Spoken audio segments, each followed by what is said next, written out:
You're tuned in to the Foxboro BeatCast, a podcast for Patriots fans by Patriots fans. And here are your hosts, is Kaleb McChesney and Ryan Moore. Hello and welcome to the Foxboro BeatCast, everybody. I'm your host, Kaleb McChesney. Alongside me is my co-host, as usual, Ryan Moore. Ryan, how's your week been? I understand that you've been battling something. Yeah, I caught COVID in 2023. You caught COVID, and your fantasy team caught a L, which... Yeah, both of them, both my money league teams. Sorry as hell. You know what's fucked up, though? I put in 133 points and like 140-something points, and I lost in both. maybe you should just score 180 like I did. But that's neither here nor there. My bad. That's neither here nor there. We also have a very, very special guest, our good friend Braden, BR, a resident Broncos fan. We've been waiting on this episode all season long, and it's a shame that this game is going to be so crap. But BR, I'll let you introduce yourself a little bit. Tell the fine people at home what you're all about and all that jazz. Howdy, I'm Braden. I grew up in Denver. I've been a Broncos fan all my life. Was a lot more fun in the beginning stages of that than more the last few years, I'll admit. But yeah, it was. Imagine if we had this in 2015, that those episodes would be peak. Oh, for sure. It'd be toxic, man. Dude, those two 2015 losses are like in my top 5 worst losses for me. Both of those. Oh my god, I hated playing Denver, bro. Yeah. Like Denver and Baltimore is like fucking nails on a chalkboard. Yeah. That was. I remember that when we felt like we had to win, at least in the regular season matchup that year. We were like, with the Patriots undefeated, I'm like, we have to win this game to have any hopes at home field advantage. Because if we had to go on the road, we were not going to beat y'all. Even early on, I'm like, yeah, whoever wins this game is probably going to the Super Bowl. And God bless C.J. Anderson for proving me correct. That was literally how the Brady Manning years kind of were. Like, yeah. And it was just unbelievable. Wins. That 2015, like, who knows how that game might have gone if our whole offense wasn't on that injured reserve back by the time Week 12 happened. Brady that was had the most fucking O-line. That was the most injury-riddled Patriots team I think I've ever seen. 2015. If Brian Stork wasn't tipping snaps, Scott Chandler was unironically catching passes. Scott Chandler, like, literally, like. Have you guys seen that meme of like Drosky or whatever his name is, the comedian? He's like working as a construction worker. He's like trying to run routes. That's literally Scott Chandler. Yeah. Unbelievable. But the worst fucking like open field receiver ever, man. But we will get to the reminiscing here in a little bit. But we do have some current business to take care of. The Patriots returned to their losing ways this weekend, dropping to the defending Super Bowl champion Kansas City Chiefs 27-10. The first half had some highlights, but any of the magic that came that they had came and went after halftime. We'll talk about that. We'll talk about our opponent in the Denver Broncos and how their season is gone. They're coming off of a pretty bitter 42-21 loss, was it? 40-17, whatever it was. Yeah. You know better than I do. I watched that game. But and we have some other NFL news bits that we can get our hands on. But let's just cut up. Let's just rip off the Band-Aid here. Let's talk about the Patriots-Chiefs game. The game kind of seemed like a return to form for the Pats, but I always pitched a question of what can we take away from this game and what can we carry through the rest of the year. I do have some gripes with some of the activities that went on after the game, but Ryan, I'll pitch this question to you, BR, if you happen to catch the game or if you have anything to say about the Patriots at this point, I'll give you the floor. But Ryan, let's start with you. Let's talk about what you noticed from this game, anything that you can maybe even possibly take away. Yeah, they're starting to. They kind of took my suggestion of playing the youth. You know, we saw guys like Marte Mapu. He had a big interception. Kevin. Oh yeah, out-muscled that one tight end. Yeah. Alex Austin, who we signed mid-season, he's like 21 years old, I believe. They gave him a starting opportunity because J.C. Jackson, who is dealing with some mental health stuff, hopefully. Gets better with that. He's going to get more of a playing opportunity now. And I want to see that. And you know what? If you lose, you lose. But I want to see the guys continue to get these reps, man. And I just saw today that Kevin Harris got signed to the roster. And they brought in Keyshawn Vaughn to the practice squad. Oh, wow. That's a name. Yeah. So 2020 draft pick by Tampa. Yeah, 3rd-round pick. Yeah.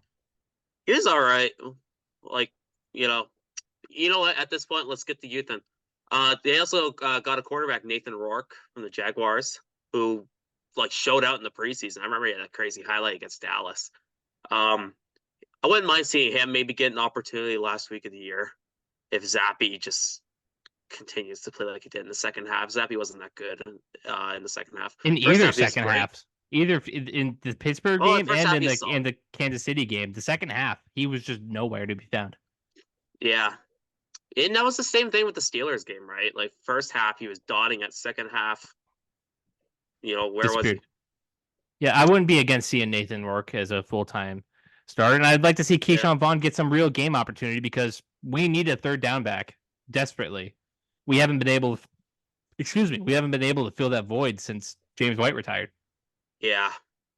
We thought Stevenson would take the leap. Stevenson kind of didn't really. Well, no, Stevenson is an all-purpose guy, but we don't want him taking every single rep. Like, that's how he sprains his ankle. But, yeah, not too much to take away, obviously. I think I just kind of agree with you, Ryan. You play the youth, you play the kids, you see what you got in these players. I want to see more of the receivers. I want to see more Kayshawn. I want to see more Demario Douglas. I want to see more Tyquan Thornton. I have no use for Devontae Parker. I have no use for Juju Smith-Schuster, who didn't play. Like, I don't know. Also, another thing, man, I feel so bad for Demario Douglas because, he had so many plays where he was getting open and stuff, and Zappe would either sail it or just throw it into the dirt. Yeah. Oh my god. I hope they get a real QB, man. Listen, if Drake May and returning the Mayflower to Massachusetts is not the second pick of the draft, I'm going to lose it. But Braden, I'll give you a chance if you happen to catch the game, if you happen to have any thoughts on this team and their worst season since the year 2000. I would welcome it and appreciate any input that you might have. I mean, I didn't see the game fully, admittedly, and I watched Red Zone all day. Yeah, no, so you didn't catch much. No, they weren't. Yeah, but no, I mean it's strange seeing the Patriots this bad, and honestly, now that it's happened, I was much happier at the idea of the Patriots being bad than I actually am seeing it, because it's almost kind of sad, seeing, the villain of my childhood be this absolute. Sorry, almost swore. This terrible. You can swear. The one rule that I have with swearing is that if you're gonna have an F-bomb, make it count. I already said 2. Okay. Yeah, well, you just ignore any rule that I put. Yeah, I mean, seeing the villain of my childhood, this dog shit, makes me honestly a little sad. It almost is like, wow, I've really grown up. I have to worry about Bills instead of Tom Brady. Yeah, who would have thought that 20 years ago? Yeah, I mean, so honestly, I don't have a thought on this game specifically, but in general, it's honestly a little sad to see the Patriots just bad. I miss the days where it was Manning and Brady going to war. Those were the good old days. That they were before the times of Mac Jones and Bailey Zappi and Belichick absolutely losing his fastball. But the one thing I really want to harp on from this game wasn't even something that happened during the game. Ryan, Braden, I don't know if you saw this, but was it Matthew Judon? Yep, you got it. Matthew Judon that was funny. Hanging out on the sideline, not really playing, doesn't really have a say in anything that's going on. He goes ahead and he tweets a picture of Patrick Mahomes and a referee getting it on. I don't know about you guys and how you saw that game go, but me personally, I don't think the refs and Mahomes getting it on was the reason that they lost. I think they lost because they sucked. Oh, listen, man. I won't lie. That picture is fucking. Oh, let's see. I swear again. That picture was. I'll just use that as my F-word card. That picture is fucking funny, man. I don't care. What I will say is this: if the refs really wanted to benefit Kansas City, man, they would have called some egregious stuff on like what like Kelsey was doing. Like that one player he flopped in the end zone. Like, grow up. You got your girlfriend in the crowd, man. Just watching you play. Play with some pride, man. You're flopping on the field like you're Joel Embiid. Grow up. I don't know. Yeah, I just feel like refs didn't help. complaining complaining about the refs to me, that's like the lowest form of sports discourse, okay? We know refs are bad. We know that refs do stupid this things last and they week. make yes, we know and now it's come here. Now it's come to Foxboro. Now we're 3-10. We think that the refs screwed us. No, you don't No. matter enough for the refs to screw you. You just suck. Yeah, we ain't the Brady era anymore, man. Like And the refs didn't screw you in the Brady era either. Yeah. No, they did not. Trust me, from someone who was not a Patriots fan, screwing the Patriots was one thing the refs did not do. I could assure you that. Like I don't get it. I don't get Matt Judon. I have no time for that. I have no patience for bitching about referees in the year 2023. I don't get it, and I don't even think the picture was that funny. I just don't think it's humorous because I know where it comes from. It comes from sappy Patriots land. Everything's supposed to go our way. If it doesn't, it's not our fault. Yada yada yada. You know how I feel about Patriots and Patriots fans, Ryan. The antics that go on in this building, the antics that go on in this region just bother me. It's the premise behind it, the absurdity that an athlete's tweeting that out. It's like when like Antonio Brown would just tweet the dumbest things. Like, it's stupid, but Yeah, it's also funny. CTE don't affect his dick though. I don't know. Matt Judon, I lost a ton of. I don't want to say I lost a ton of respect because it's Matt Judon, but I don't know what to make of that crap. It's sour. It's goofy. It's childish. It's immature. Grow up. It's goofy. It's just goofy. If I see it again, I'm going to lose my mind. BR, do you have any thoughts on Matt Judon complaining about the referees screwing the Patriots? I mean, I didn't watch enough of the game to feel comfortable commenting. I just find it funny that an athlete would tweet something like that. Like I had to check a couple of times to make sure I wasn't getting pranked by a parody account. But no, I didn't see enough of the game to say whether his opinion was accurate or not. But no, I assure you, we just suck. I don't doubt that. And yeah, again, like you said, it's absurd that Matt Judon, a captain of this team, the highest paid player on the team, like the most marketable player you got. I know it's a low bar. Just going out and tweeting something stupid like that. Unbelievable. I hope he doesn't play. I hope he doesn't come back the rest of the year. I hope he sits. I don't care. I don't care who he is. I don't care what he's going to do. I don't care if we get another win because he's out there. I don't want to see him out there. Childish. Wow. Yeah, I said it. Yeah. No tolerance for that bullcrap. For me, personally. And Patriots fans are probably going to get mad at me for that. But they get mad at me anyway. But, BR, you are a special guest this week.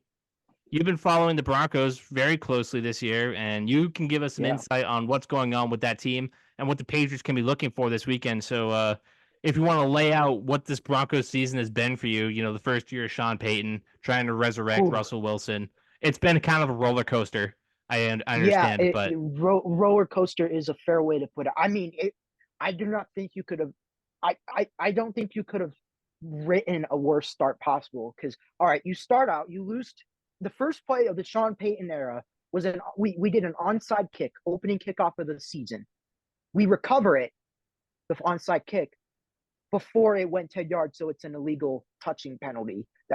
That's about how this year's the good summary of the first 5 6 weeks of the season. I mean, you start out with a loss to the Raiders at home. You start out with a loss to the Commanders at home. And then you go to Miami where some war crimes were committed. 70-20 or whatever it was. 70 to 20. I mean, the game where Achan had like 50 fantasy points on my bench. Yeah, and it wasn't even like it was 70 points. It was 10 offensive touchdowns. Every single point was either an offensive touchdown or an extra point. And if the Dolphins really wanted to, they would have broken the scoring record that day if they wanted to. They could have gotten 80 easily. Like it was after a while, it was just like it got to a point where it was so bad where I'm like, I have to keep watching because I need to see just how awful this is. Like, yeah. And then Dude, after it was that, like that Cardale Jones tweet. yeah, it really was. Yeah. Mass then Pirates and then- legend Cardale Jones. Yeah, and then after that, we turned around. We got a win against the Bears, where we came back from being down 28-7, which was fun. And then we let Nathaniel Hackett, Make-A-Wish offensive coordinator, get a game ball for scoring one. I repeat it, one offensive touchdown on us. And then after that, it's almost like I do not know what I kind of know, but it really was overnight. The defense turned into a machine, turnover machine. The main things that changed were the changes in personnel. They got rid of Frank Clark and Randy Gregory to play more younger players such as Nick Benito, Jonathan Cooper, Baron Browning, and such. And then the other big one is Jaquan McMillan. They put him into the slot for Asang Bassi, who shout out to Asang Bassi. He was the starting nickel when the Broncos gave up 70, and the starting nickel when the Chargers gave up 63. Shout Fun out fact. Asang Bassi. Yeah. Anyway, He's that one cornerback every fan refers to. That's like, you guys remember that like absurdly bad cornerback our team had? That's he isn't even that absurdly bad. He just happened to be there. He wasn't even the worst corner that started that day. But anyways, yeah, Jaquan McMillan, he's one of the two players in the NFL this season. Number 29, our nickel corner. He's one of two players in the NFL with multiple interceptions, multiple sacks, multiple forced fumbles, and multiple forced fumble recoveries. He also has tied the Broncos record for defensive back for most TFLs in a season with 7, and he didn't even play until like week 5, week 6. Oh, pretty good. Yeah, he actually has a higher he has a higher PFF grade this season than Surtain. Damn, pretty good. Now, great. Chris Harris just spawned in. He has been very good.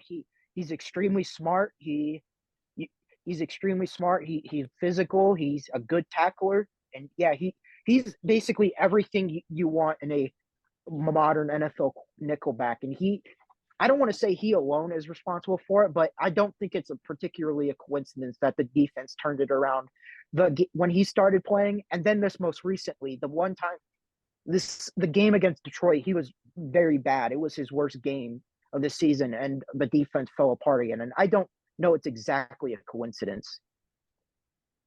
All right, so Jaquan McMillan is the GOAT. Yeah, he's been very good, and then we went. So don't start Pop Douglas in fantasy this week, is what you're telling me. Yeah, no. I mean, be a fun matchup, honestly. Yeah, that'll be fun. Yeah, I mean, is he a rookie? Jaquan? No, he was a second year. He got some snaps in the last game of the season last year. So he was a UDFA last season, but he didn't really play until this season. I was gonna say rookie versus rookie would have been fun. Yeah, I mean, he's played less than what would be a rookie season, to be fair. So he was a practice squad player for most of last season, I believe. So he's like your Malcolm Butler for us back in 2014. Hopefully our season ends like Malcolm Butler's. That'd be nice. Reading his profile reminds me of like Mike Hilton. There's another undersized slot that can just tackle really hard. It's a great. Yeah, that's actually a very good thing, and he's not the most athletic. He's not like the fastest. A lot of how he wins is he just is extremely smart. He clearly knows what he's seeing when he plays, and he wins a lot by knowing how to use his body, knowing what what the offense is going to do, and know what he needs to do. So he is one player I think that not a lot of people have heard of, but number 29. Yeah, he's going to be one that I think that a lot of Patriots fans will be like, who is this guy when he sees him make a play? Who did we draft over him? Yeah. Well, I mean, if we're talking who did we draft, same could go for us. Nobody. Yeah. But But so obviously this game means a lot to your playoff chances. yes, did you take the loss to Houston and then you lost to Detroit? Yes. It's not a great set of circumstances. This is probably what you would consider a must-win game. The margin for error is about 0. Yeah, no, and any loss, we have to win out to have any realistic chance of making the playoffs. Gotcha. So yeah. high stakes, and you can tell this is. You can kind of tell that the pressure is building because all the reports have been this week have been surrounding the Russell Wilson, Sean Payton thing in Detroit, where Sean Payton kind of got into Russell's grill a little bit. Do you make anything of that? No, not at all. No. I mean, Sean said it either on Monday, I believe. He said a lot of what he was complaining about the offsides on offensive offsides call, and that he also was. So yeah, I think a lot of it was just Peyton being frustrated with the whole possession in general. It just happened to be next to Russ. Like, I'm sure there are things that he wasn't pleased with Russ about, but no, I mean, this is an adult sport played by adults. Adults are gonna not act out, but they're gonna get emotional and do stuff sometimes that really doesn't mean as much as it looks. So no, it's horrifically overblown. Like, if regardless of what we do with Russ after the season, that thing in Detroit's gonna play nothing into it. I feel like saying those, does like Tom Brady, Bill O'Brien hate each other after they had their little sideline thing in Washington that one year, 2011? Like, it happens, man. It's an emotional, like you said, BR, it's an emotional game. Guys are gonna get pissed off, and they're gonna, because at the end of the day, there's a lot that goes into this. A lot of jobs are on the line. $1 billion industry. It's intense. So yeah, I don't care that there's.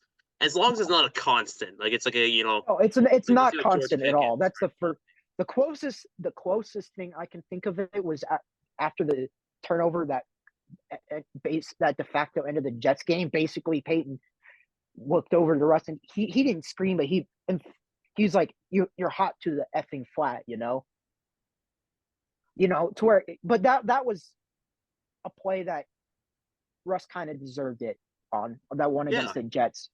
But no, there's been nothing like that before this season. Like, in at least during the games, and I've heard nothing to assume that that's happening behind the scenes. So no, it was just an emotional reaction to a frustrating possession during a frustrating game.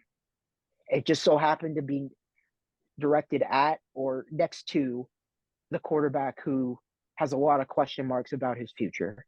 That's all it is. That was actually the question I was going to ask, because I saw on Twitter today. It was a report from earlier this year from Diana Rossini. I believe she's from The Athletic now. Used to be ESPN. Yes. That said, Sean Payton would prefer to move on, or something along those lines of. Oh yeah, I saw that, and well, I will say for context, that was an article that was released when we were 1-5 and had not had the turnaround. So frankly, I don't know. I honestly do not know. Like, that's a tough contract to move, man. No, I mean, it's very tough, really. I mean, you can't move it in terms of a trade. It would just have to be a cut. Yeah. You're not going to be able to trade that unless the Arizona Coyotes want to help a man out. Take the ghost money. Yeah, take the ghost money. 50% retention.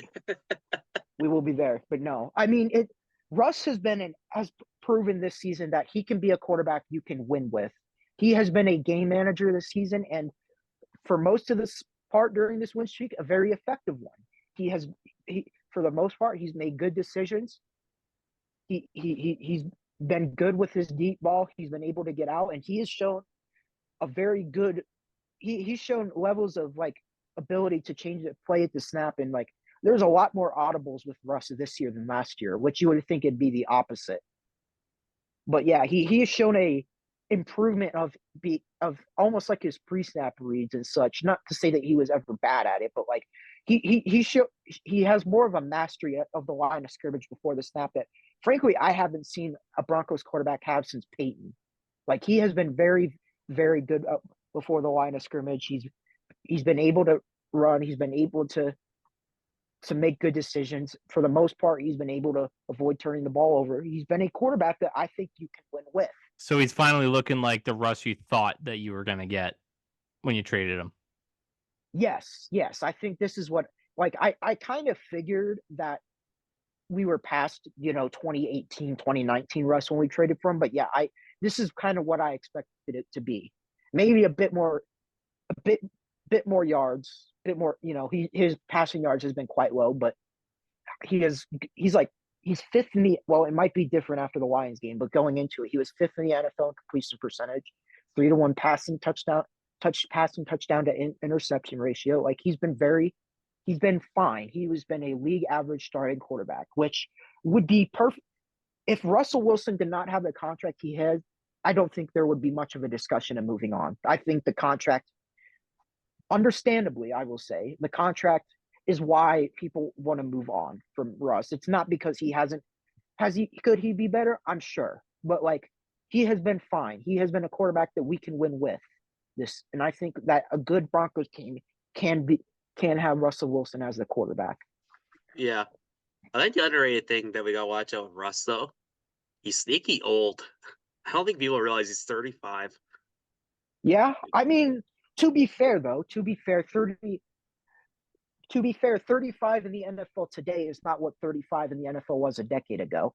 I mean, it depends, though, on how the body handles it, right? Because he used to be super durable, but I think in Denver he had a few injuries, right? I don't think he had the broken thumb the last year in Seattle that took out some time, but I think he's been healthy since.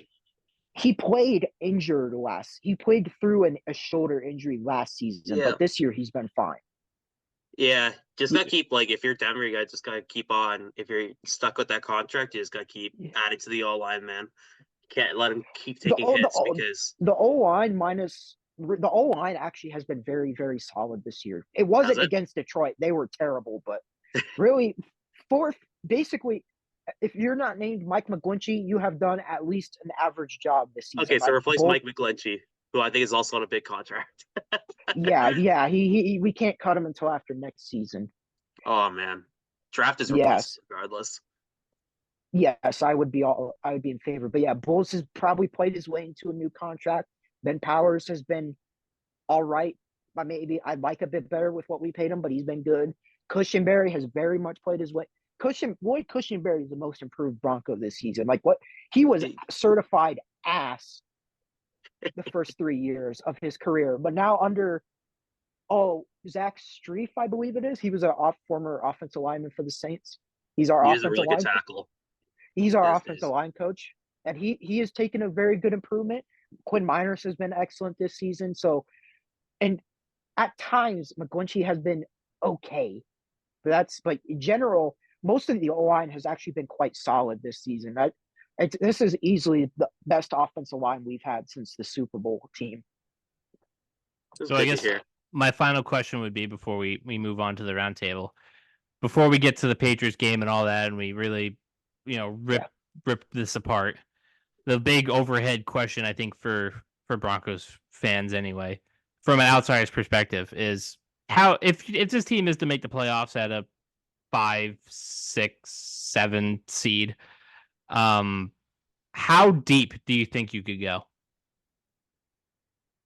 I think depending on the matchup, I think we could win a game. I don't know if we're going to be able to go past the divisional round. But I think if depending on the right matchup, like specifically, if we somehow find a way to get a third matchup with Kansas City, I think we could win a playoff game. But I don't think it would. I don't know how much further on. So you don't have beyond Super Bowl that. aspirations yet? No, No. not at all. When I made the reference about McMillan and Butler, that was just clearly a joke. No, I have no Super Bowl aspirations, and heck, I didn't even have playoff aspirations before the season. I was thinking we were going to get a 7 or 8 win team. That's what I thought, 7 or 8 wins. You know, I was just hoping to be. I'm like, yeah, this roster isn't good. I just wanted a respectable product. Like if it's like, okay, there's signs of hope here, but we're still meaty because the roster isn't that good. But at least we're not a walking laughing stock. That was my hope of the season. If we're no longer a walking laughing stock like we were last season, it was a good season for me. So yeah, I'm quite pleased that we're even in this position right here. Yeah, in the Like- preseason, I think I told you something similar about the Patriots. I'm like, yeah, the offense can't be any worse than it was last year with the hires and everything. I think I told you that in the preseason. And then Yeah, the week before the preseason, me and Ryan come on here, we're like, yeah, this team could win 9 games, 10 games. It could happen. And We talked obviously- ourselves into this receiver room. yeah, no, I love yeah, delusion, no. man. I love preseason. As long as there is delusion, there is hope. yeah, That's what I and told Caleb. that hope went away very quickly once we played Yeah. Dallas. I love being Yeah. a fan. I love being delusional. Let me be delusional. It's fun. I can't. Every year, I is can't. New Year. I can't talk myself into delusion. There's only one thing I could talk myself into delusion over, and it's Jimmy G. Can't even have that anymore. I feel you. The Hey, AOC revolution took over, baby. Oh, no, I my Drew actually Lock got one. delusion had some boost last night. oh yeah, it did. And we're gonna get right into that. We're gonna get right into that. As usual. Go ahead, I got Ryan. a real question for BR here. Okay. Yeah. This is the most important, most pressing issue of my mind. What's Marvin Mims' dynasty future like? That's a great question. I think it's gonna get better. I think a lot of what's limiting him is his route running is not very refined right now. So a lot of what he does are end around screens or just go deep. So really, he doesn't really have much that wide of a route tree right now. So I think as he continues to develop, gets a more expansive route tree, I think he's going to start becoming more into the offense because he has proven when you get him the ball, he can do a lot of fun stuff. He has like 20 yards a catch, man. I traded 2 third-rounders for him from Ken. I still think that's a good investment. It is. You know what? I need something to look forward to because my Crushers got eliminated from the playoffs. So, Well, you gotta play That's for all. 4th place now or 5th place, whatever it is. oh yay! But you weren't invited to the semifinals. It's okay. That's It's okay. fine. I'll represent the BeatCast at the semifinals. But anyways, as usual, there was a lot going on around the league. Drew Lock, as BR said, has returned to the starting role in Seattle and had a huge win over the Philadelphia Eagles last night. The Cowboys got smacked back into reality with a 31-10 loss to the Buffalo Bills. They're officially on fraud watch. The Panthers got a win, and the Browns might be looking at a storybook season with Joe Flacco at quarterback, and everything else is on the table from this past weekend. If you want it, let's discuss. BR, I know that the Drew Lock agenda got some huge bumps. Yeah, Into him in Denver. We wanted it to work out, but how you feeling after he takes advantage of Matt Patricia? I'm just happy for him because did you guys see his post game not press conference, the interview on the field after the game? I heard about it. Yeah, I mean, you could tell. I think you could tell that the trade and such had really affected him, and really he's had a, I'm just happy for him, having this moment, and he secured himself backup roles for a while just from that performance alone. So I'm just happy that he has a moment and that he's, at least there's something to give my agenda some delusion. Because really, until that last drive, he was not good. Really, he just had one good drive. It just so happened to win the game. Matt Patricia, dude, bad on both sides of the ball. Oh man, Matt Patricia moment. I've been saying that for years, and everybody's like, "No, he's a good defensive coach. He's a good defensive coach." Oh, don't worry, bend don't break, baby. It's really worked out. Like we cite 2017 as like the bad Matt Patricia year where we gave up, what was it, like 250 passing yards a game? It was garbage. It was awful. Shout out to the Detroit. They saw him have 40 dropped off on him by Nick Foles and said, yeah, we want him as our head coach. We saw Jordan Richards cover Nelson Aguilar. We're like, yeah. Yeah, give me some of that. Saw Corey Clement dice up your defense. Alshon Jeffrey on Eric Rowe. Let's go. Zach Ertz against nobody. Yeah, funny enough, a funny story about how at that time, how hated the Patriots are in Denver. I heard multiple fireworks go off after the Eagles won that game. That's how people were shooting out fireworks. They wanted. It wasn't because they were Eagles fans. They just hated the Patriots that much. I felt like that Super Bowl was like where the world got behind us for once, because they were just terrified of Philly and like doing anything. Yeah, dude, see the Super Bowl parades and like afterwards of Philly is like a riot, man. I hope none of their teams win again, though. Such a filthy city. Need to see the chaos. Dude, I went there for the college lacrosse championships back in the early summer. It's Philadelphia is about as bad a city as everybody says it is. It's trashy. It's gross. I stayed right outside of Temple, and it was ghetto. Oh it boy. Was not a pretty spot over there by the Owls. Oh. But Ryan, you got any thoughts from the weekend? Yeah. I want to say I'm a little bit wrong in a quarterback. Oh, shocker. That hasn't been a trend this year. Oh, no. I know. Jake Browning. Jake Browning? They shouldn't have cut him. That's his own words. Oh, okay, yeah. They shouldn't have cut him. And I was like, there's no way he's going to do this well. Come on, it's Jake Browning. Dicing up Brian Flores. Dude, he actually... We talk about how Drew Lock, just made himself like millions off that one drive. Jake Browning is going to get that Matt Flynn bag, and I cannot wait for it. If it's with the Patriots, though, you'll see me rage. That's all I'm saying. Let's make a prediction. What team is Jake Browning going to enter camp as a starter? I'm gonna say the Falcons. Washington. It's an easy job. Ooh, that's a good shout. He's going to get that mentorship role in Carolina.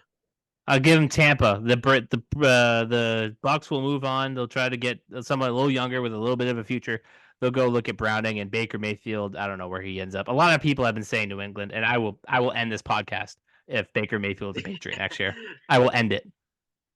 I think everybody in this Zoom knows how much I hate Baker Mayfield. You better pray that Baker doesn't go to the Patriots, and I get you for SFS Secret Santa next year. Because if Baker Mayfield's a patent, I get you. You're getting a Baker Mayfield. I'm just gonna send Kaleb the Baker Mayfield jersey I own. Yeah. Lighter fluid. I bought it his rookie year. It's the ugly Cleveland Browns jersey too, not even like the good ones. Yeah. I'd rather have your Johnny Football jersey. You're not getting that. That's my prized possession, man. Best $15 fine I ever had in my life.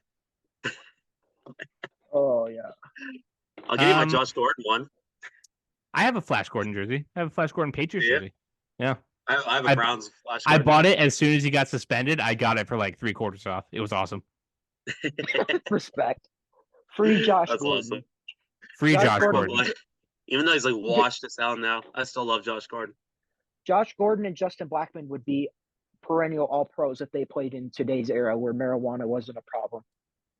So Blackman's issue was more so he liked his booze, but yeah. Oh, I did not know that. I apologize for the.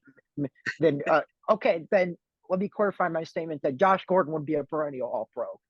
Oh, dude, Josh Gordon, like 2013, Josh Gordon might be like the best receiver ever. When you actually look at like the quarterbacks he had and the stats he put up, it's just a stupid season. He man. was special. All right, so I did this segment once with Trent earlier in the year, and there's not as many teams for me to list anymore. So it's really just the one, and we're gonna have a little bit of a conversation about this. But we saw it with the primetime Fox spot. You know what it is, the 425 big America's game of the week. America's game of the week. Thank you. Dallas Cowboys go into Buffalo, stink it up. Dak Prescott tanks his MVP candidacy. Are the Cowboys frauds? Were we stupid for buying into them so early? Like, is this the nail in the coffin? Like, are they done? It's Dallas. You can't count on them to, Like, be is it just reliable every is year. this the same old Cowboys? Like, that's my question. Yes, but they're going to bounce back, but they'll blow it in the playoffs. That's how it goes. They have a couple stinkers each year. Their fans delude themselves, and then every single year they choke in the playoffs. I've seen nothing that, like, outside the fact that, like, Dak's gonna get, like, maybe get a pity MVP. Not anymore, I guess, but, like, No, not anymore. So you're not buying into the Cowboys anymore. I've never truly. The way I buy into the Cowboys, I say the same thing I say every single year. They're a great team. They're frauds. That's BR, what do you think? What do you think about the Cowboys after that loss? Has your perspective changed on them at all? Honestly, not a ton. Like, I still think that the NFC is very weak, and I still think frauds or not, I still think because of the other teams in the NFC, they still have a chance to make a playoff run. Now, I don't think they're going to go to the Super Bowl, but I think they're going to bounce back. I think this genuinely was just everybody having a stinker. And, those things happen, those games But happen. you weren't buying a Dallas Cowboys Super Bowl push. I guess were you somebody in like week 10 when they were killing it? Were you somebody that said, "Oh, this Cowboys team might be different"? Yeah, and honestly, I still think they might be different, if I'm being honest. Dak was awful, everybody was awful, and the Bills were playing out of their mind. When a good team that plays their best post-bye against a Bills team are like unbeatable. Yeah, the Bills after a bye, you can't beat them. Yeah, so I mean, a good team playing at their absolute best against a team that was playing at their worst, that's going to happen regardless of who it was. So no, I still think they're different. Do I necessarily think they're going to go to the Super Bowl? But no, I think they have a chance to get to, like, say, an NFC championship. I still think they can get to an NFC championship. Now, ultimately, I think if they play like a San Francisco or something, then that's when they'll fall. But I still think they can make a run. Yes. So maybe the more interesting question, because now this came to mind. The Eagles have lost a couple straight. Now, I think they're frauds. I think Dallas is a better team than Philly. Their offense and their defense really took hits after Steichen and what's Gannon? Gannon, yeah, Jonathan Gannon, yeah. After they both left, like their offense, people said their defense was going to get better when Gannon left. And it's gotten worse. Significantly worse. Like, what is the Eagles' problem? Like, I purposely avoid Eagles games because I don't enjoy They're that. Such a talented group, and yet, like, it's just like I think their coaching it's bad. Like, it's not a well-coached team. So like, Roseman can cook up as much fire as he wants with this team. Like, he's a genius, but that coaching staff's just garbage. I know that Sirianni has been under some heat during the year. Every now and again, people have said some things about Sirianni. I don't know what the deal is with Sirianni. If somebody wants to fill me in why he's so hated after just going to the Super Bowl. I think it's just kind of like he's sort of like the DJ Khaled of the team. Oh, really? Yeah, I think that's why, because people just ask us, like, what do you do here? Interesting. Yeah, if I'm the Eagles, I am very alarmed. Very alarmed that it's a case where Steichen made the offense look much better than it actually makes Sirianni look much better than he actually is. Well, frankly, that's what I was about to say. I'm like, they might win the division without Anthony Richardson, who, by the way, looked spectacular before he got hurt.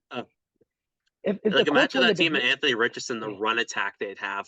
If Jonathan Taylor is healthy too, they got Zach Moss, who came out of nowhere this year, looking like Jonathan Taylor. Like, yeah.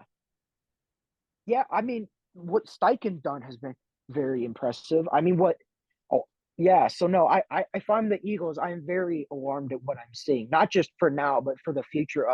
Was that not necessarily was that run a fluke, because I think they're going to still be a good team for a while, just with how much talent they have. But like, was getting to that Super Bowl there was like, if I'm getting worried to a degree, like, was that Super Bowl last year our one shot to get it done with this core or slash coaching staff? So yeah, if the Eagles look, I don't want to say done, but they look very fraudulent to me, and I would be very, very alarmed if I was an Eagles fan, which thank Jesus I'm not. Yeah, no, you wouldn't be invited if you were an Eagles fan. Respect. Like, I don't know any Eagles fans that I could tolerate enough to get on here. Like, I don't know one. Like, am I gonna call up like Chad Spiller from the past? I know I'm saying that name wrong. Bryant Moreland. Oh, okay. I'm sorry. Come I'm on, BR. Come on. I'm sorry. That was just the first Eagles fan I know. Forgive me. Yeah, me too. That was the first Eagles fan I knew. I apologize. God, what a downfall for him. You know what? I gotta say this: if Philly continues to sputter, could Sirianni and them be a surprise firing on Black Monday? No, I think it could. But like after the playoffs, I'd be shocked, but I'm not ruling it out.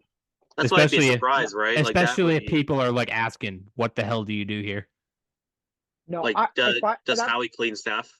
Yeah. Sorry, that feels like an overreaction to me. I would give him next season, and then if next season it's still like this, then yeah, make it. But after, I mean, he's the first Eagles coach to make the playoffs in each of his first 3 seasons as a head coach. That just because you had a stinker, just because you barely lost. I mean, they're a missed holding, maybe a borderline holding call away from possibly being defending champions. So firing him just because they sputtered and only made the wild card and didn't go on a run, that feels like an overreaction to me. I think it would be, if you're Howie Roseman, though, you'd have to look at it like, okay, we just gave Jalen Hurts all this money. We gave A.J. Brown all this money. We're going to have to pay Devontae Smith. I think we gave Dallas Goedert a big fat contract too, right? And these guys aren't going. They're not playing well right now. Do we make changes at least at offensive coordinator? And then we look at the defense too. You know, we got the guys like Slay, Bradbury. The D-line is insane. Their linebackers, when healthy. The Philadelphia Bulldogs back there. Yeah. Their defense should be great. You got to look at maybe making changes there, at least at the coordinator spot. Yeah, no. I find I would get 2 new coordinators, but Sirianni being fired himself feels like an overreaction. Yeah. But no, the coordinators is totally different. Yeah. All right. Glad we got a more productive conversation out of the Eagles than the Cowboys. Glad I asked. All right. Let's return to this game. This week, the Patriots are returning to Mile High Stadium for the first time in 6 seasons to take on Russell Wilson, Sean Payton, and the Denver Broncos. This game will be on primetime on Christmas Eve at NFL Network. God, who booked this one? The Broncos are fighting for their playoff lives, and the Patriots are simply playing for pride. Let's dive into what we expect of this game and how the Patriots fare in this matchup. Ryan, let's start with you. What are your kind of keys to the game? What are you looking for? The usual kind of shtick that we've built here over the last 16 weeks. Who is Bailey Zappi at this point? Are you the first half guy or are you the second half guy? He's a mixture. That's what I want to know. Because that's really what drives, the bus here at the end of the day with this Patriots success. If you're going to play well in the first half and stake it up in the second half, well, it's a 4-quarter sport, man. I'm sorry. I can't just be like, yeah, Bailey, you did it. Great first half. You threw some touchdowns. And be like, Bailey, what the great, I can't swear. Bailey, what the heck? I don't know. Yeah, that's the biggest key. I would like to see a full 4-quarter performance from Bailey Zappi. And if they get that, then we could see a really good game in our hands. If not, come on. We know what's going to happen. Let's see the young players too, as I said before. Yeah, for sure. BR, you offer a little bit of a different perspective here. Obviously, we talked about your team earlier. Yeah. What are you looking for in this game? Obviously, high stakes. This is a must win. Yeah. As is Yeah. the rest of the year. What are you looking for? What are you looking to take advantage of? I'm very interested. The trenches need a bounce back performance. They were both sides of the ball. The trenches were awful against Detroit. So, and one thing that does worry me is the Patriots' defensive EPA since week 8 is by far the best in the league. Which we need to be able to run the ball well to move our offense, because a lot of what we want to do is run the ball, set up play action home run balls with Russ. Because the one thing that is prime Russ is he still has that deep ball. He still has that deep ball. So I'm very interested in to see how the offensive line and defensive line for the Broncos recover, and if they're going to want to put up a good amount of points, they're going to need to be able to run the ball well to stack up to force the Patriots to stack the box more and free up more shots to Sutton, Mims, or Judy if he wants to catch a ball. Man, so I remember being at trade deadline being like, yeah, Patriots should offer up a 2nd-round pick for him. I wanted that too, but man, Judy does not look good. No, it's a shame because there are moments he's able to get open a lot. It's just a combination of Russ just doesn't trust him and doesn't look his way as much as he probably should. And when he does, Judy has a tendency to not make the play. That's just terrible hands. Maybe a change of scenery will do good for him then in the offseason. And what I've always noticed about Judy, dating back to Alabama, that guy's like one of the best route runners I've ever seen. Like his routes are so great. Yeah, his route running is still spectacular. You just if he could catch the ball, he could be a top receiver for a good team. It just at this point, if you don't have the hands now, I'm not sure you ever will. Yeah, and he was drawing like Reggie Wayne comparisons coming out of Alabama. He was my receiver 1 in 2020. I should know, over CeeDee Lamb, a receiver Jefferson that should not be named that did something very bad, and Justin Jefferson. So yeah, it's a shame. So maybe I'm asking you an obvious question here, BR, but when you look at this game, what are you looking like? When you look at this Patriots team and you're like, okay, what are we going to take advantage of? How are we going to beat this team? What do you look at and say, okay, we can take advantage of that? I think just the general the turnovers this defense is forced when we've won, we've been able to force turnovers. So if I don't know off the top of my head how turnover prone the Patriots offense has been. No, it's been bad this year. It's been bad. Yeah, but no, I think the one thing that the Broncos are going to need to take advantage is they're going to need to force, whether it's a fumble, interceptions, sins, they're going to need to force some turnovers to give the offense some short fields. I think that's going to be the key. Is the defense is going to need to give us some turnover, because that's how the formula has been for the Broncos: get turnover, get short fields, often get field goals. I mean, listen, field goals are going to get done against us. If you have a half decent defense, I don't think we score a touchdown. I swear to God. No, I think you'll score a touchdown, but no, because the defense has the one thing that has the two things that really have hurt the defense is our rushing defense is, I'll be generous and say, inconsistent. It's not been good. Granted, it's improved since the first month of the season. It's not that the stats from the first month make it look worse than it is, but still, this run defense isn't good, and we give up a lot of explosive plays. Which explosive plays are 20 yards or more. We give up a good amount of explosive plays. So I don't think we'll have any of those. You can't. If you do, it'll be running plays. Oh, good. Maybe Ramondre will come back and give me some fantasy points. But either way. So I think the Broncos are going to need to be able to stop the run and force some turnovers. So if they can stop the run, force turnovers, the Broncos are going to have a very good chance to rebound. And maybe a fun at the detriment of us. Would you rather be playing Mac Jones or would you rather be playing Bailey Zappi if you're the Broncos defense? Mac. Yeah, Yeah, I get that. Zappy has shown flashes of, oh, maybe this guy will be a problem where Mac just hasn't. Like, Not since his rookie year. I'm very unconvinced that the first half Zappy is. I think he's closer to the second half version of himself.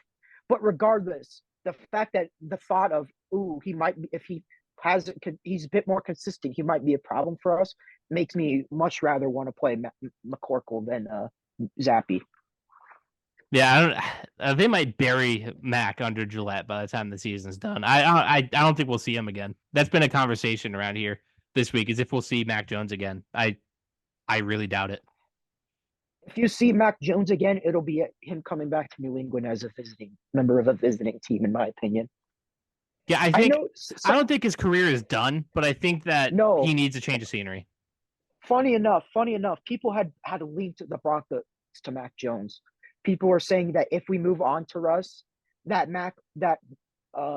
Sean Payton really liked Mac coming out of the draft, and they're thinking that if you get Mac Jones and like draft somebody or bring in a veteran to compete with him, and maybe you bring him I think you could do worse in that spot. You could do worse. Yeah, like Mac Jones and say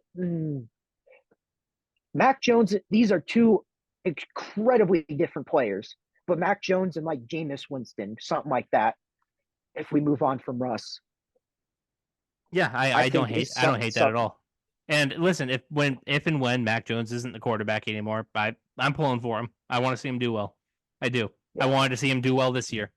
I was sticking in there up until that Colts game where he threw the most horrendous pick we've all ever seen. Oh my good. I that was like the first thing I saw after I woke up. Like 20 seconds after waking up, I was laughing my ass off when I saw that play. It was so bad. That may be the worst interception I've ever seen. Yeah, it was. No juice, off the back foot. Everything that could go wrong did. Yeah, that looks like a throw that like one of us makes when we're just messing around with friends. Like we just try something, backyard football, baby. We just try something for shits and giggles, not trying to win an NFL game. That's crazy. Ryan, do you remember what was the last game we saw Mac play? Oh shit! Which game did he get benched? Was it the Giants one? The Giants game. We haven't seen him since the first half of the Giants game. Yeah. Wow. It's been a month-ish. That's crazy. Pretty crazy. That is crazy. It's been a crazy year. Been a crazy ride. But now we have our Week 16 pick'em. Obviously, weekly we do this. Go through the list of the games. We give our thoughts. Give a prediction. Week 15, I beat Ryan with the lone deciding game being the Saints when they picked up a win against the Giants. That was our lone difference. But it's a new week. We have our pal BR to run through these games with us. So without further ado, let's get started. I'll try my best to alternate, but please do not count on it. The first game we have Thursday Night Football. The Saints are headed to Los Angeles to play the Rams. Ryan, who do you got in this one and why? And I did hear a report that Olave is playing, if that changes anybody's mind. Give me the Rams. Any reason? Honestly, there's not much of a reason. This game, like a few years ago, would have moved mountains, especially with the rivalry they had. But no longer any juice. BR, what do you think? I agree with Ryan. I think I'm going to go with the Rams. They're just a better coach team, have more talent, better quarterback. They have Aaron Donald. They're just in every facet of every real facet. The Rams are just a better team, and they're at home. Cooper Kupp looked better last week. Yeah. I'm with the general public here. I also take the Rams on Thursday Night Football. Up next, an AFC North battle. Big quarterback change with one of these teams. Jake Browning going to start again for the Bengals with Joe Burrow out for the year, and Mason Rudolph is going to defend home turf with the Pittsburgh Steelers. He's starting this week. I took the Bengals because Mason Rudolph is horrible. I don't trust him at all. Ryan, do you feel any different about these weird AFC North games? No, I'm taking the Bengals. I'm also taking Trey Hendrickson to smack Mason Rudolph with his helmet. BR, what do you think? The sequel. Yeah, I mean, the Bengals. It's just, yeah. I mean, Rudolph isn't good. Somehow the Steelers' offense is less inspiring after they fired Matt Canada. Like they're averaging 2 points per game less since they fired Canada That's versus insane. before. Yeah, I mean, just the Steelers have there's just bad vibes in Pittsburgh right now. I'm a Pirates fan, so I because of the Pirates, I follow a lot of Steelers fans on my line and such. So just the vibes are off in Pittsburgh. The offense isn't good. The defense isn't what it used to be.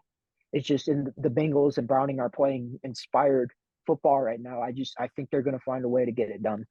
All right, and for some reason, oh wait, yeah, because this one is they gave the 2 Saturday nights, and this is a primetime game. Got it. Okay, that makes more sense. Made sense in my brain. I've been seeing ads that this game's going to be on primetime, and I had to double check, make sure this looks right because it's going to be a disaster. The Bills are traveling to SoFi to take on the Chargers, who just got smacked. Any chance that they get smacked like that again? I'd take Buffalo very, very, very confidently over the Chargers. BR, what do you think?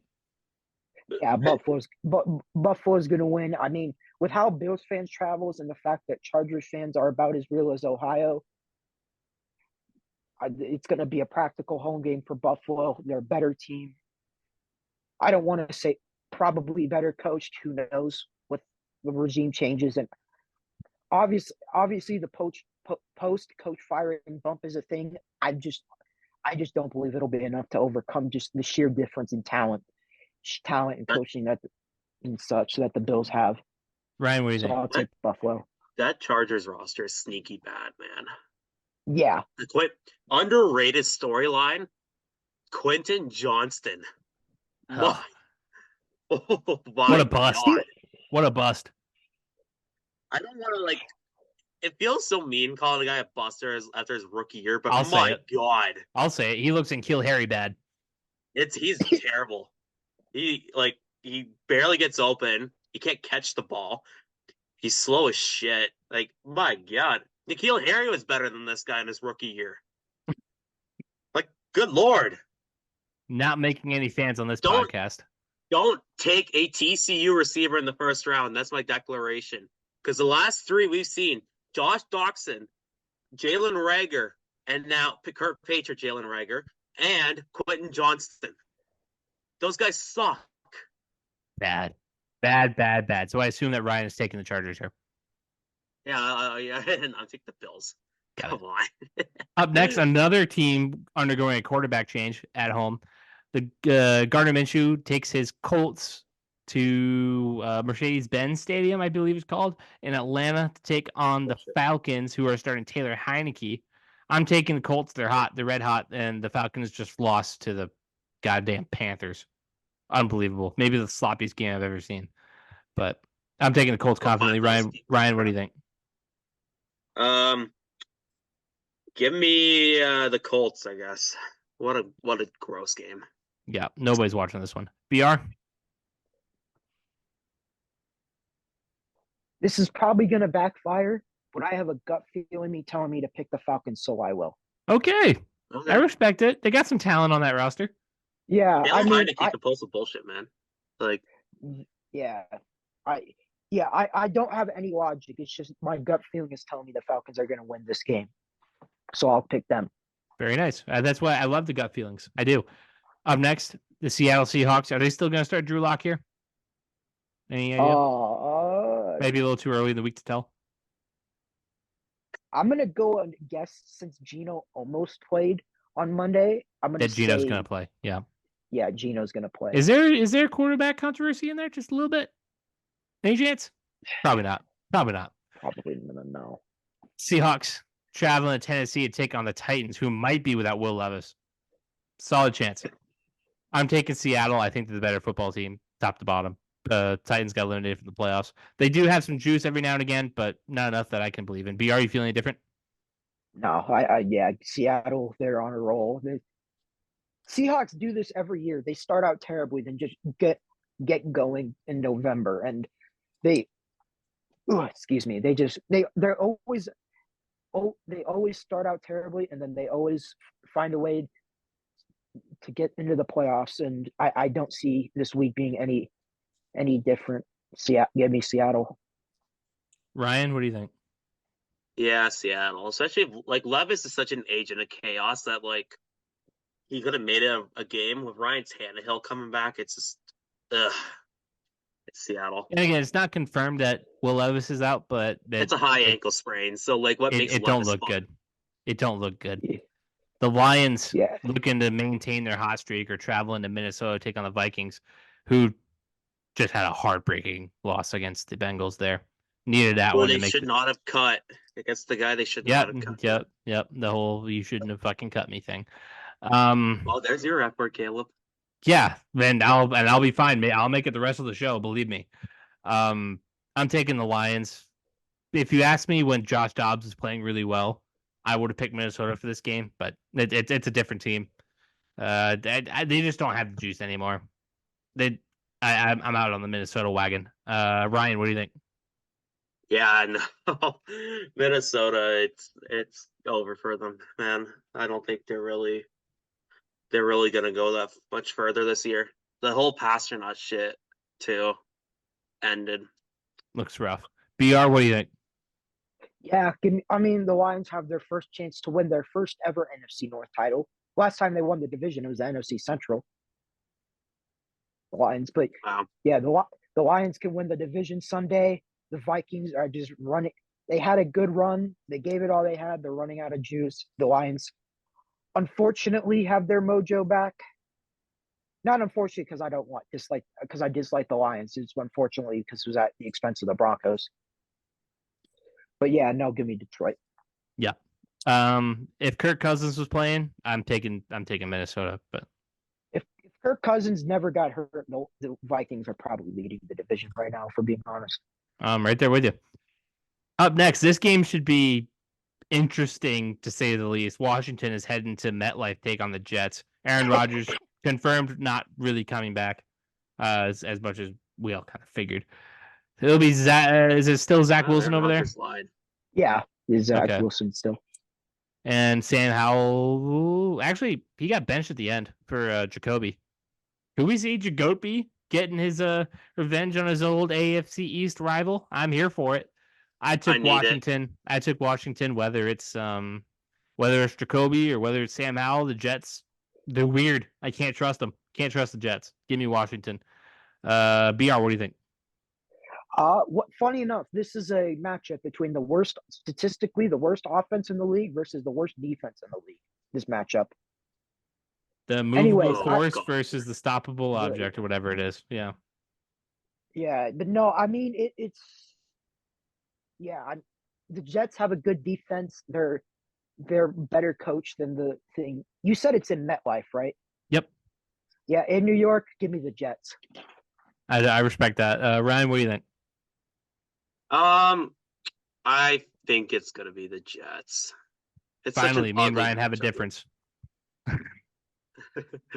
I took the commies. I like their offense more than I like the Jets offense. I think it's going to come down to whoever can put a damn point on the board.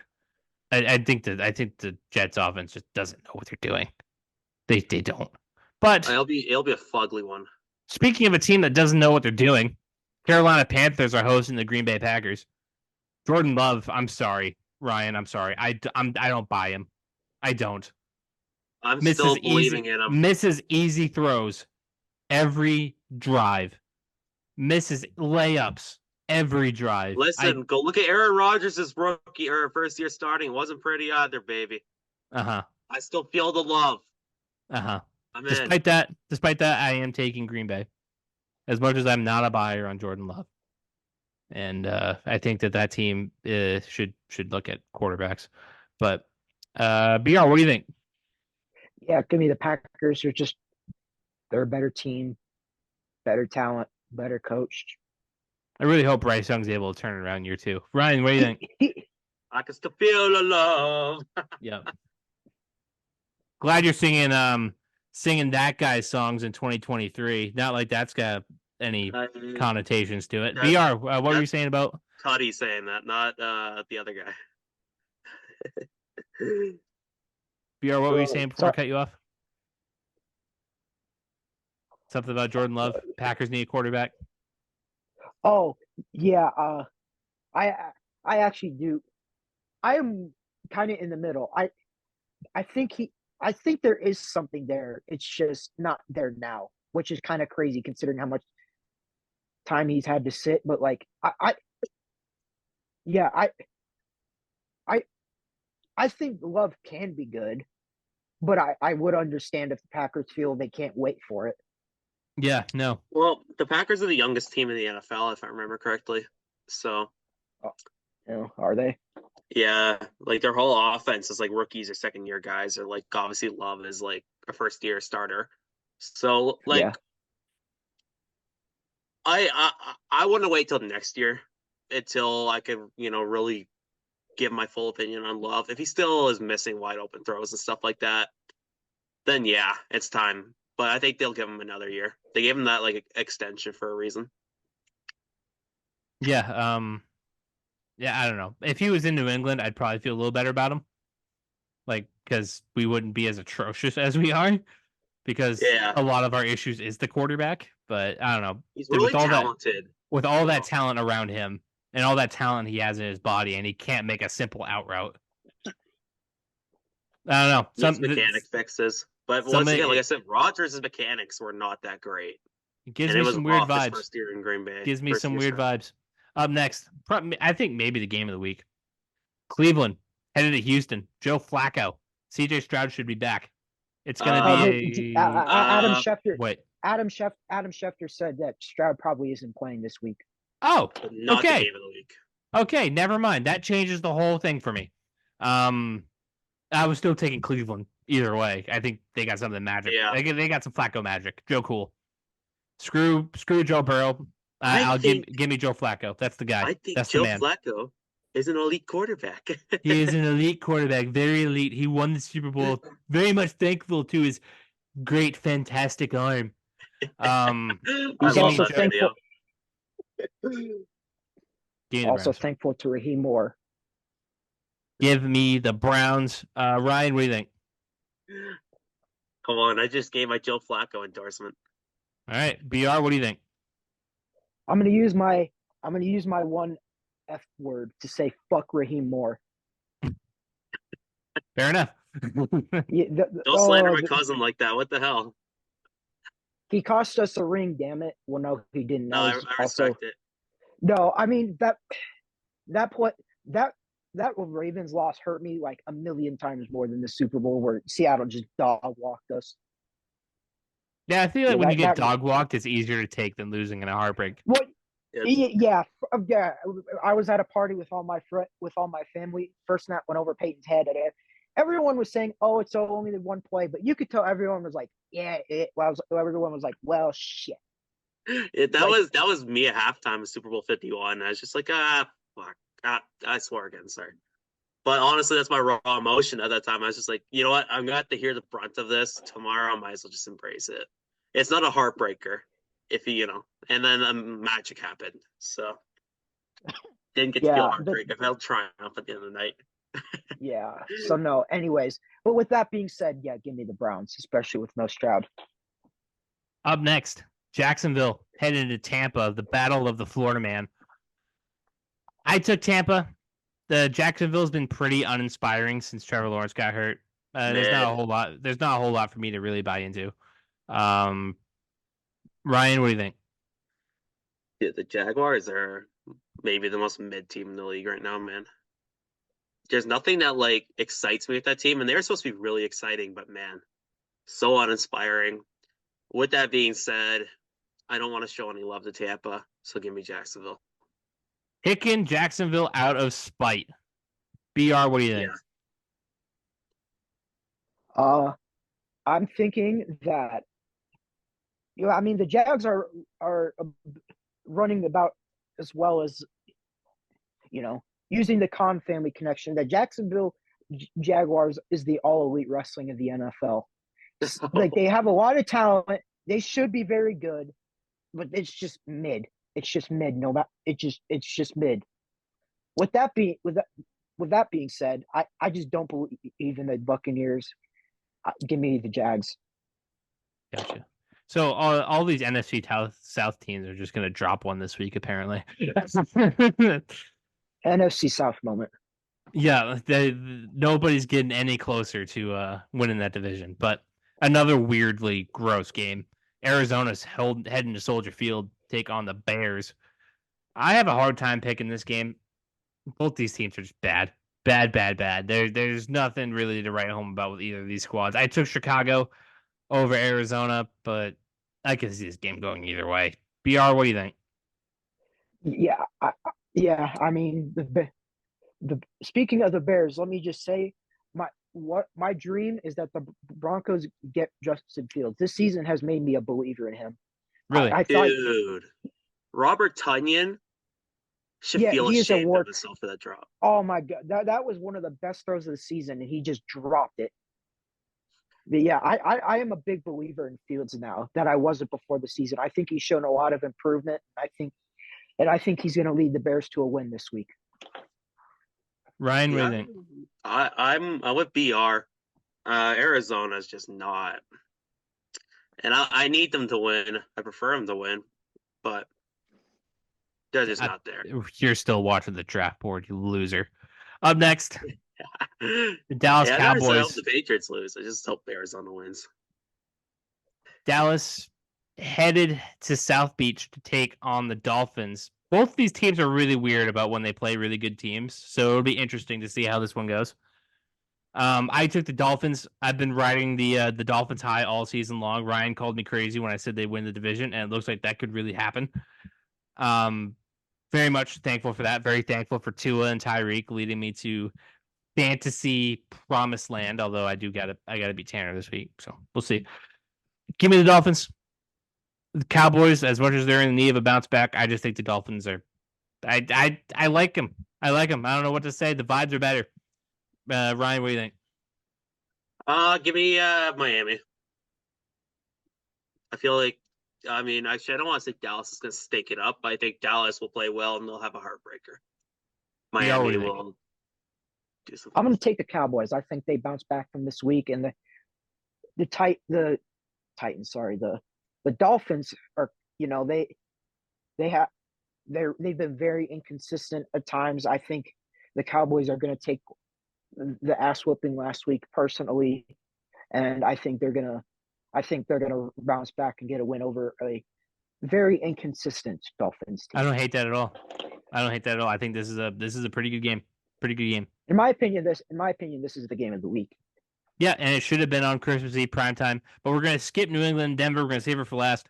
Up next, the Raiders in Kansas City. Raiders, I mean, they came up hot, but I don't know if they're beating Kansas City. Don't think I can't see it. I can't. Ryan, what do you think? Yeah, it's gonna be Kansas City. Maybe if it was in Vegas, I could see the run, but it's in Arrowhead. If somebody wants to pitch me the idea that it happens, I'm open to hear it, but I can't believe in it. BR, what do you think? I think the game will be much close. I think this will be a lot closer than you think. The Raiders they're playing hard for their current coach. They have some momentum. I just don't think they have the manpower to go. Oh yeah, I don't think they'll get smoked or anything. I think it'll be an okay game, but it's just like no. I think it'll be like it'll be like a one possession win for the Chiefs. It'll be close to the very end, but the Chiefs win. Next, an NFC East rivalry-ish. I don't know if you can call it rivalry anymore. The Giants stink. Tommy DeVito. Thank you. God, I'm tired. They're headed to Philly in the Link, take on the Eagles, who are in desperate need of a bounce back win. I took the Eagles. There's no way they lose 3-4 straight, right? To a Giants team. No way. Well, Tommy DeVito has some magic. BR, what do you think? Yeah, for as bad as the Eagles have been lately, I have a hard time believing that they're going to lose to Tommy DeVito at home. Like, DeVito has been a good story. It's been fun. Him and his Soprano family member agent. But yeah, no, I don't Jr. see. Yeah, he looks more like Little Carmine. Anyways, yeah, give me the Eagles. Ryan?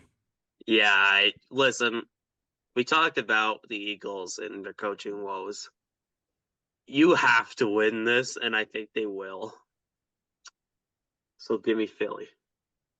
And for the final game of Christmas, the Baltimore Ravens are headed to Levi Stadium to take on the 49ers. I Oh, think no, that's game of the Oh, week right yeah, there. I forgot about that one. Yeah, never That's it. disregard. This is the game of the week. This is going to be a Finally, war. we got This a is going to be a game, war. man. That's hyped up. these teams are battling for the title of best team in the NFL, I think. Yeah. Oh, that's good. It's gonna be fun. In Santa Clara, I'll take the Niners. It's close. It's close. I want the Ravens to win, just so maybe we can hear the end of this Brock Purdy MVP nonsense.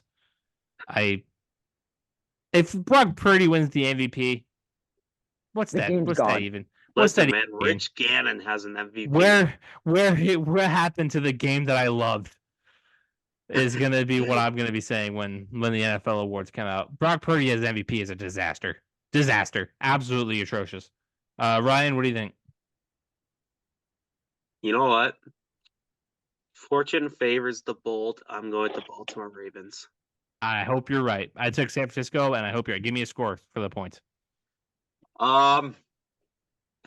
Man, I'm going to say 28-24. That makes it 52.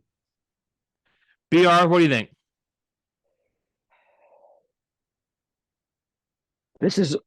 I'm going to go with my gut feeling again here, and I'm going to take the Niners. I would say 27-23. That makes it 50. All right. 50. Yeah. I took the Niners. I think I said something along the lines of God. I forget what I said. I wrote 57, but I forget what the score is. Probably I don't know. Can't forget. I forget. Maybe it was nope. That one doesn't add up. 50. You could 57. say 50. You could say 58 and have 58 and have it be 31-28. I like that better. I don't know how I got 57, but we'll go with 58. That sounds a little better. All right. So we've outlined this game. We've talked about it. We've done all the window dressing, yada, yada, yada. You guys know the drill. Patriots, Mile High. Christmas Eve night. Santa Claus will be flying overhead as this game is unfortunately just drilled into our eyeballs. I took Denver. Again, I'll cite the rant that I went on ahead of Germany, Ryan, with Trent and you. I'm not picking the Patriots the rest of the year. I don't care if they win. I don't care if they beat the Steelers a couple weeks. I don't care if they kind of sort of kept up with Kansas City.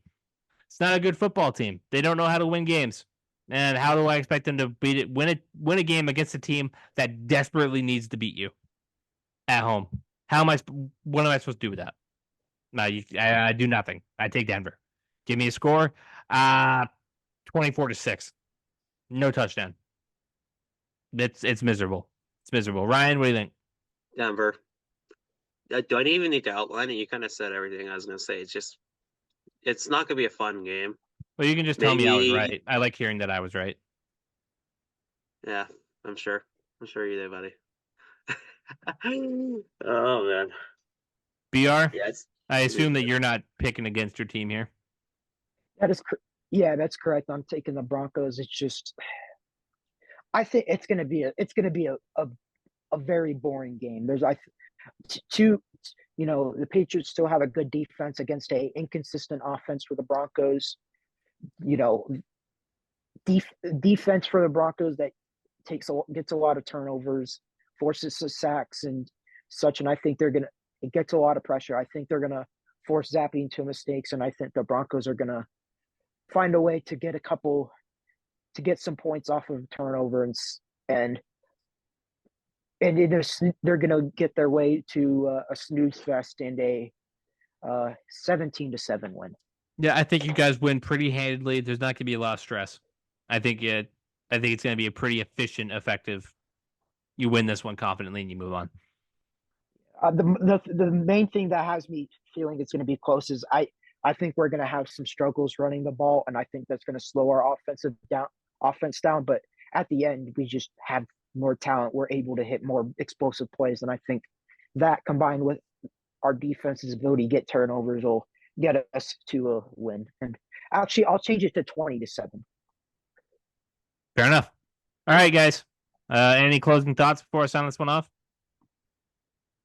Yeah, I actually had something fun that I was just gonna bring up quickly. Okay. I just saw this on Twitter. All right. So it's bowl season in college football. Quickly, Oh, the two starting quarterbacks tonight in tonight's Frisco Bowl are both the sons of former NFL quarterbacks. Would you like to guess the two before I tell you them?